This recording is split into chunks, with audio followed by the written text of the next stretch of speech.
In Tuscarora, Maryland, in the western part of the state, sits Rocky Point Farm. It's home to more than 200 dairy cows and 1,500 acres of crops. This place has been in Chuck Fry's family since 1883, and he'd like to keep it that way.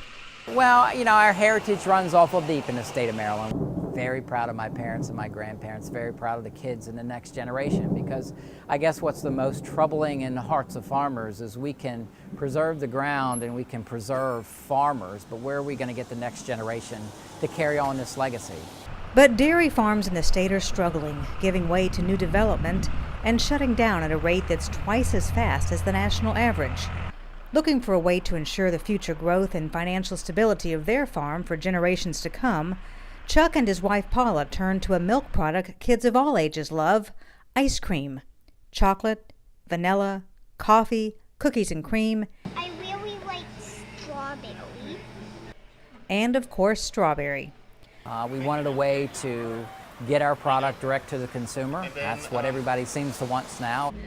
They opened the Rocky Point Creamery on their property in 2011, scooping up as many as 43 flavors 7 days a week, and at the same time running a full-scale active farm. Their daily checklist of chores starts with transporting hundreds of pounds of feed from the silo to the bobcat to the tractor and into the trough where the cows can scarf it up. And what you can't smell is the scent and how wonderful that smells. Some kids equate it to like a really strong chewing tobacco, but all this is fermented feed. Back in the early days before refrigeration, that's how we kept our food. Well, on the farm, we still keep that because of the massive amounts of feed that it takes to feed these animals. Just like people, the cows prefer to be inside on the hottest days. Here they have access to beds of sand, a back scratcher, a sprinkler system for cooling down, and even a nursery for the newborns. Twice a day, all 180 heifers get brought in for milking. They each produce about 75 pounds of milk per day. But there are no wooden stools and milk buckets here. It's a high-tech process. All right, after the milk comes out of the cow, it comes through this line at the top, and it goes through what we call a plate cooler. This is cooling the milk from 101 degrees down to about 65, 68 degrees real fast. So then it will leave here and go into the milk tank, which is behind us. You turn and look. This is a 3,000 gallon milk tank. And then from 58 or 60 degrees, it will take that down to 36, 35 degrees. The milk and other products are sold in local stores, but some of it is used for the ice cream mix, and that ends up in the creamery kitchen, where Paula and her daughter Gail mix and make dozens of batches each week.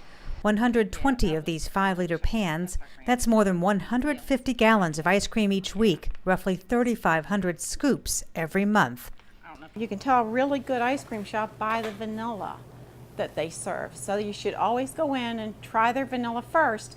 If their vanilla is good, then their other flavors will be good as well. And if their vanilla is not very good, then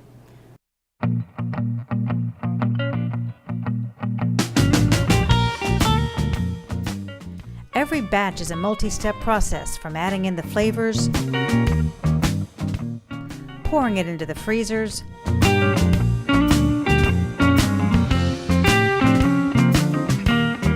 scooping it into the pans, mixing in special ingredients, covering the final product, and placing it in the deep freeze until customers come calling.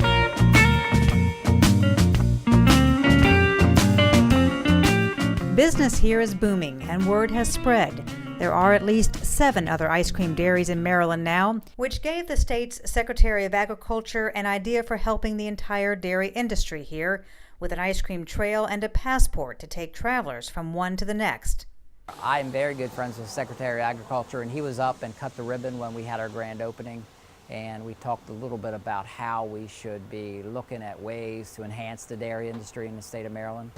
Thank God he came up with a way to kind of bring the dairy industry to the forefront, and he's established the Maryland's Best and Maryland Ice Cream Trail. You can get online and find that. In a brutally tough economy, this little ice cream shop may just hold one part of the answer for struggling farmers nationwide. By taking their tastiest produce directly to consumers, they may find their farms and their futures growing in ways they never expected.